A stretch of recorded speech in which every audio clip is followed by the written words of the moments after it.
नमस्कार, स्वागत है आपका विंध्य भारत में। मैं आपके साथ साक्षी गुप्ता। आइए बढ़ते हैं खबरों की। नेपाल प्लेन हादसे ने पूरी दुनिया को हिलाकर रख दिया। 70 लोगों के मारे जाने की खबर है।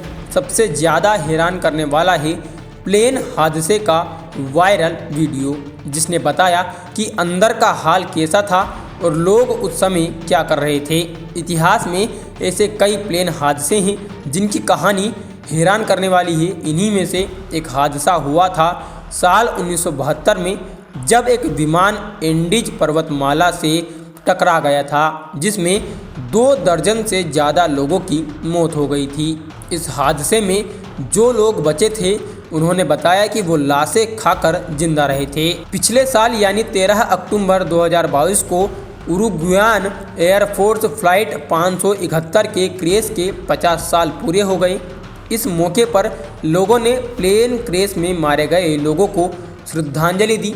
आज भी जब लोग उस दुर्भाग्यपूर्ण विमान की बात करते हैं या उसके बारे में पहली बार जानते हैं तो उनकी रूह कांप जाती है। ये हादसा 13 अक्टूबर 1972 को हुआ था, जब उरुग्वे से चिली ये विमान यात्रा कर रहा था। अचानक विमान पहाड़ से टकरा गया और प्लेन क्रैश गया। इस हादसे में कुछ लोग मौके पर ही मर गए थे और कुछ चोट की वजह से या ठंड के चलते मर गए। कुल 29 लोगों की मौत हो गई थी।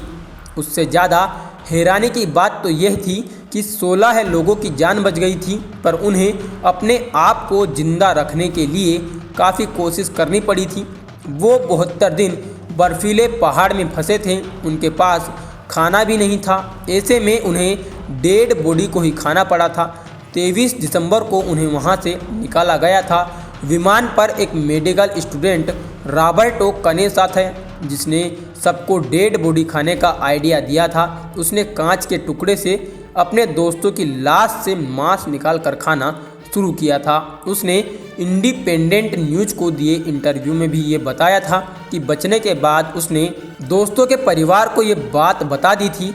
रमोन सबेला नाम के एक बचे हुए व्यक्ति ने बताया कि शुरुआत में इंसानी मांस को खाना बहुत घिनौना लग रहा था, पर उन्हें धीरे धीरे आदत पड़ गई थी। उन लोगों ने एक दूसरे को ये इजाज़त दी थी कि अगर वो मर गए तो दूसरा उनकी लाश को खा सकता है। उन्होंने बताया कि स्किन और फैट से उन्होंने खाना शुरू किया था, फिर अंग और दिमाग भी वो खा गए थे।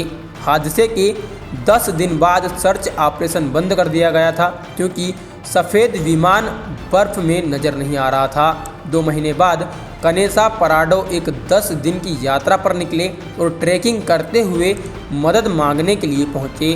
22 दिसंबर को हेलीकॉप्टर वहां पहुंचा और उन लोगों को बचाने में कामयाब हुआ। जब वो दुनिया के सामने आए तो लोगों ने उन्हें करिश्मा बताया और तब से ही इस हादसे को मिरेकल ऑफ द एंडीज भी कहा जाने लगा। फिलहाल के लिए इतना ही। खबरों का सिलसिला लगातार जारी है, बने रहिए हमारे साथ। नमस्कार।